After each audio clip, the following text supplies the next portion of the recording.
Bienvenue à l'endroit juste, le podcast vitaminé de celles et ceux qui ont choisi de remettre du sens, de la clarté et un peu de soleil dans leur quotidien. Je t'embarque avec moi à la rencontre de gens ordinaires qui, un jour, ont senti que ça ne pouvait plus continuer comme avant. Fatigue, flou, burn-out, suradaptation, puis un souffle, une prise de conscience. Et cette question: et si je revenais à ce qui est juste pour moi? Ici, tu entendras des histoires vraies, des moments de bascule, des transitions intérieures, des choix parfois simples et parfois radicaux, mais toujours alignés.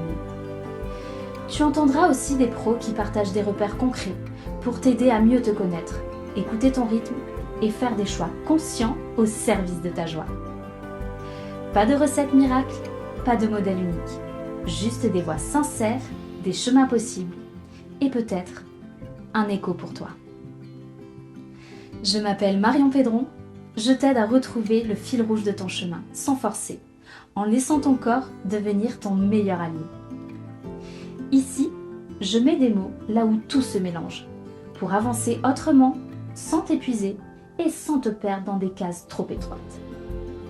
À chaque épisode, une impulsion. Peut-être celle qu'il te fallait pour faire ce pas de côté et te retrouver à l'endroit juste. Ferme les yeux un instant. Imagine, tu marches dans une pièce familière et d'un coup, l'électricité s'éteint.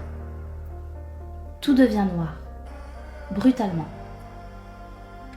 C'est l'image que beaucoup ont du burn-out. Un jour, tu avances, le lendemain, tout s'effondre, comme un coup près. Mais ce n'est pas vrai. Le burn-out ne tombe pas du ciel. C'est un chemin où ton système nerveux t'envoie des signaux, longtemps avant l'effondrement. Ces migraines, ces insomnies, cette impatience soudaine, ces voyants rouges que nous avons appris à ignorer. Et c'est ça que nous allons explorer aujourd'hui. Parce que ce langage secret, il nous concerne tous. Et pour le comprendre, j'ai voulu qu'on en parle à deux voix. Parce que le système nerveux, on le vit tous, mais chacun à notre manière. Damien, toi, comment tu l'expliquerais simplement ? En fait, le système nerveux, ça se limite pas à des grands traumas, le burn-out ou encore l'anxiété. Il est partout et tout le temps avec toi. Et il influence toute ta vie. Donc ça passe par le sommeil, la respiration, la digestion, ton humeur, ta concentration. Enfin, il agit vraiment sur énormément de pans de ta vie. Et pour faire simple concrètement, il pilote ton quotidien.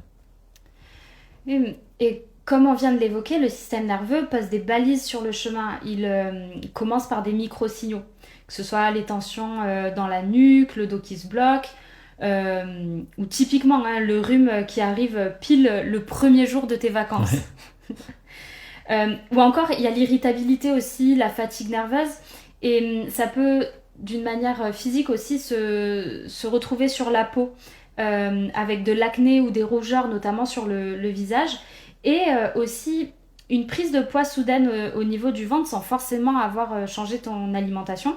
Et je me souviens que toi, c'est ce qui t'était arrivé, notamment alors que tu as toujours eu un physique athlétique. Ouais, c'est vrai. Exactement, en fait, ça m'a fait bizarre. Et j'avais mis ça sur le compte du fait que j'avais arrêté la course à pied. Alors que quand j'ai commencé à aller mieux, sans reprendre la course à pied parce que j'en étais pas encore à ce stade-là, mon ventre a dégonflé progressivement. Et voilà, en fait, tous ces micro-signaux montrent un potentiel dérèglement de ton système nerveux. Et d'ailleurs, il y a une métaphore que j'aime beaucoup. Imagine, tu es au volant et un voyant rouge s'allume. Qu'est-ce que tu fais ? Je me mets sur le bas-côté, je m'arrête et je regarde de quoi il s'agit, quel est le problème. Et en fonction, j'appelle le garagiste et je fais les réparations nécessaires. Oui, et c'est justement d'ailleurs ce qu'on nous apprend à l'auto-école. Mais imagine maintenant que tu demandes à quelqu'un d'éteindre ce voyant. Il disparaît. Mais le problème, lui, il reste. Et ce qui va se passer, en fait, c'est que tu vas reprendre la route et qu'à un moment donné, ta voiture, elle va lâcher, tout simplement. Ce n'est pas parce qu'on masque un problème qu'il va disparaître. Et plus on attend, plus la facture est salée. Et notre corps fonctionne exactement comme ça. Mais on oublie trop souvent en fait qu'on a une responsabilité envers notre corps. Après, ce qu'il faut savoir, c'est que le système nerveux autonome, qui gère notamment la réaction au stress, il s'est façonné sur des centaines de milliers d'années. Et depuis notre époque, il a quasiment pas évolué par rapport à l'époque de nos ancêtres Homo sapiens, qui vivaient eux face à des prédateurs. Et c'est ce qui permettait en fait à l'homme préhistorique de se préparer à fuir ou à combattre en une fraction de seconde.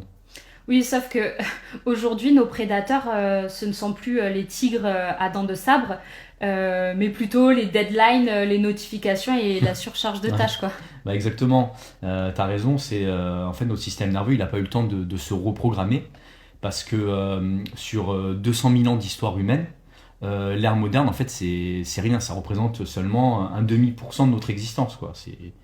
En fait mon côté geek il a vraiment envie de dire que l'on vit avec un logiciel préhistorique qui est branché à un monde ultra moderne. Et le résultat c'est que une deadline ou un mail en rouge active les mêmes circuits ancestraux que les crocs d'un fauve devant toi, quoi. Et ce qui sauvait l'homme des cavernes face à un danger ponctuel, ça peut sembler disproportionné aujourd'hui, mais c'est simplement que notre biologie n'a pas encore rattrapé la vitesse de notre société. Hmm.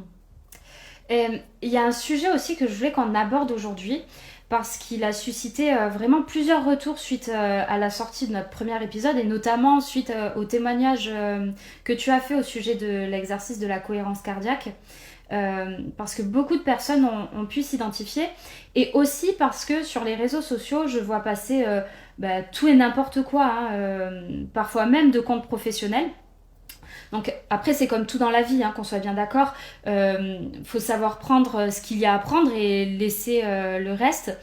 Mais c'est important de comprendre qu'il n'y a pas vraiment de bons ou de mauvais conseils en soi, ni même de bons ou mauvais exercices. Mais il y a parfois une question de sensibilité et aussi de timing. Et là, on retient notamment 2 exemples très marquants. Et je vais commencer par la méditation.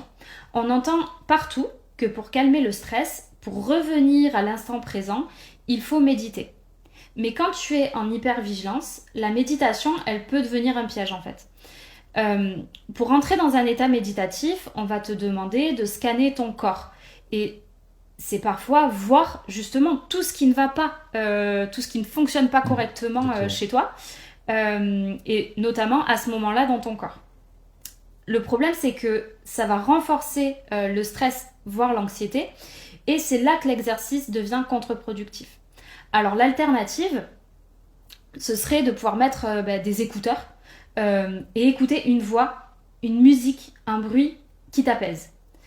Peu importe en fait, tant que ça te fait du bien et que tu reviens justement au moment présent sans forcer, parce que c'est justement ça la clé. Oui, et le deuxième exemple que l'on retient aussi, c'est de respirer selon un protocole strict. Quand tu es dans un état d'anxiété, tu vas pouvoir lire que ce genre d'exercice, en fait, c'est ce qu'il faut faire et ce qui va te permettre de t'apaiser. Et toi, en bon élève, tu vas vouloir appliquer ce qu'on te dit à la lettre près. Sauf que ce qu'on ne te dit pas dans tout ça, c'est que si tu es déjà sous pression, sous tension, ton diaphragme, il est contracté, il peut être contracté. Et là, on va te demander d'inspirer pendant 5 secondes ou de bloquer ta respiration pendant un temps donné. Et tu peux ne pas réussir à tenir ce qu'on te demande. Tu peux avoir une sensation de souffle coupé ou pire même d'étouffer, quoi. Et là, dans ces cas-là, au mieux, ça va générer de la frustration de ne pas réussir à atteindre l'objectif. Et au pire, ça va aggraver ton anxiété. Oui, et c'est là justement que le discernement compte. On peut s'autoriser à explorer, à tester, à se donner la liberté aussi d'adapter les exercices et de ne garder que ce qui nous fait vraiment du bien. Notre système nerveux, il n'a pas besoin de perfection, il a besoin de signaux de sécurité. Et il dispose de son propre langage. D'ailleurs, il est possible d'apprendre à communiquer avec lui. On peut faire un petit exercice d'ailleurs ensemble, c'est l'exercice de la défocalisation. Donc, tu choisis un objet autour de toi.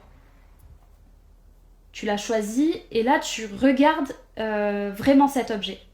Tu observes sa couleur, sa forme, sa texture. Un peu comme si tu le découvrais pour la première fois. Puis, tu reviens à ta respiration naturelle. Tu inspires doucement et tu expires comme si tu voulais souffler dans une paille, exactement comme on l'a vu lors du premier épisode. En moins d'1 minute, en faisant cet exercice, ton corps reçoit le message « tu es en sécurité ». Et c'est pas magique, c'est biologique.